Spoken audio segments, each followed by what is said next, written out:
All right, moving on to the next category. This is one of my very favorites that we do. This is best opening or closing scene or sequence.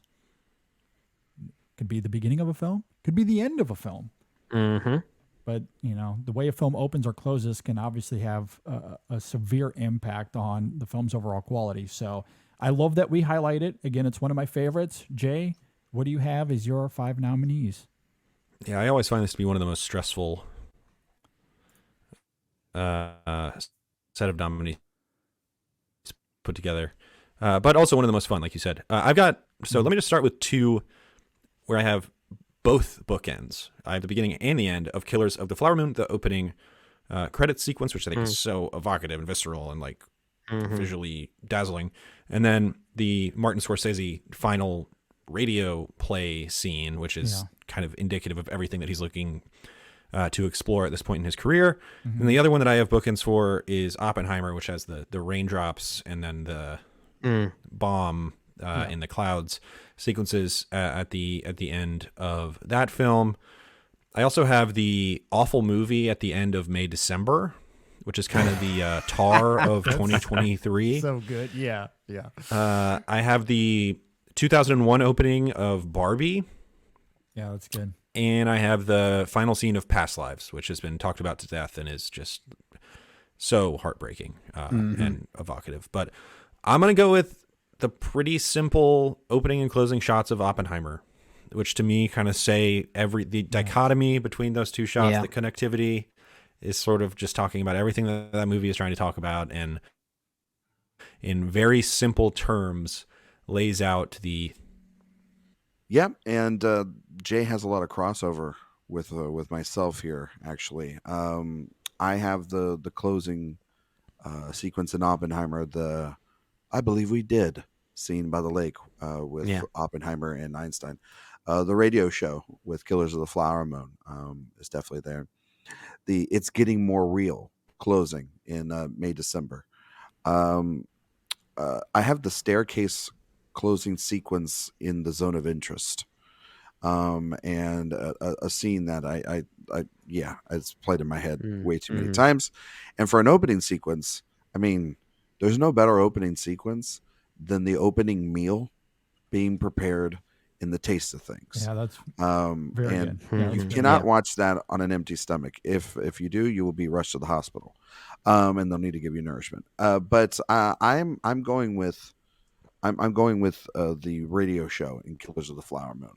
I think that it is, seeing the film 3 times, I think it's the most profound bit about it, and it's most fascinating about it too, about like how an artist injects themselves into a conversation that maybe necessarily they shouldn't be allowed by some people in their estimation to talk about. But I think Scorsese has always done this. He's always put himself and put his curiosities as a filmmaker, as every filmmaker should, into the film. And I think that it's only right then by that last moment for him to be the one to read about Molly's the ultimate just ending.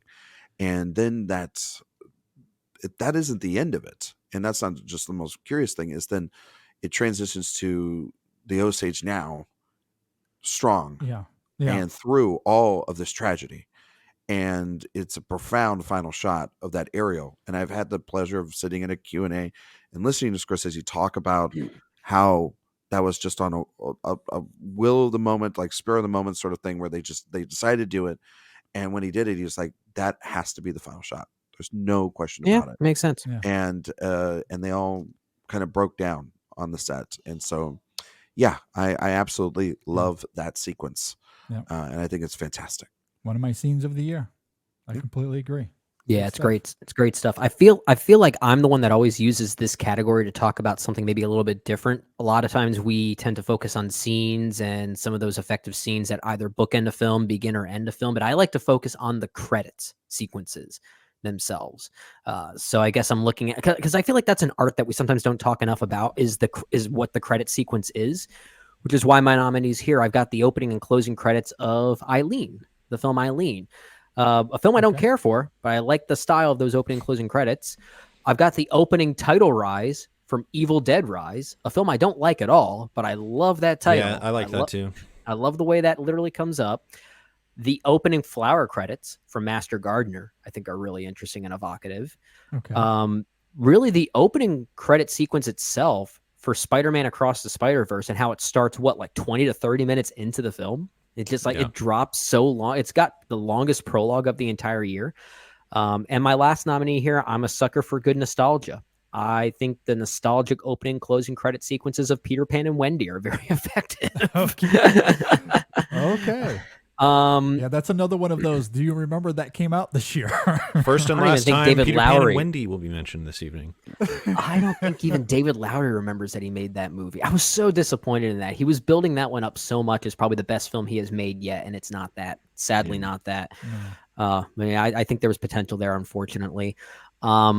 My winner is going to be Spider-Man Across the Spider-Verse, and it's not even just the opening credits that start, 20 minutes into the movie, which I think is a really great tone setter for that entire experience. But the closing credits themselves are very artful. That last title drop is kind of a barn burner in a lot of ways. So just the artistic integrity of the credit sequences themselves in that movie prove how it's just not a lost art anymore. So many movies like to forego it and just save the title drop for the end of the film, and that's all they do.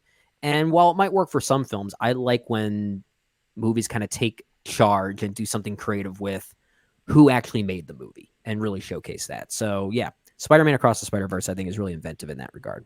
Yeah. Great stuff. I love how different this is for Brendan. Always brings some unique. Hey, we call it best opening or closing credit sequence or scene. Sure. So I'm not using the scene literally. Yeah, that's good stuff. All right. As far as my nominees go, I do have one opening here, but my God, I thought it was one hell of a year for closing scenes. I could have had 10 different nominees for this. I thought the depth was fantastic for this category. My nominees are, I'm with Jay. I think the opening to Barbie is quite fantastic. So that's a nominee for me here. The ending to Oppenheimer, I also have as a nominee here. The ending to Past Lives. And then my final two, the closing scene in The Zone of Interest will haunt me for quite a long time. Yep. And then that final shot, that ending shot in Perfect Days is quite fantastic. So those are my 5 nominees. I don't need to spend too much time here because I talked about it in depth on last week's show when we did best scenes of the year. But the closing scene to Past Lives is my winner for this category. It might as well be a 1A to Oppenheimer, though. I feel like those two scenes are like more like a 1A, 1B situation. For sure. For Past Lives, the closing to that film is stunning to me in the sense that it has this tender, quiet, introspective approach to it, which I tend to love in movies as it is.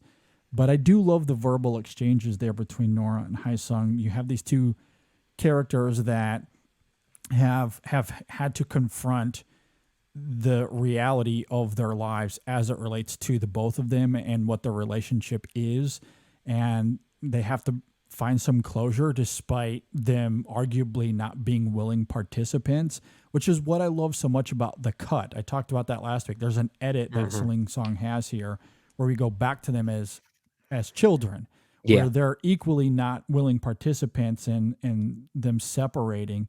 But now as adults, they are aware of the stakes, aware that they have to find some sort of closure, even if they don't want to, which is what makes that goodbye so heartbreaking, where Hae-sung gets in, he asks her about being something in their next life. Nora doesn't have an answer to it.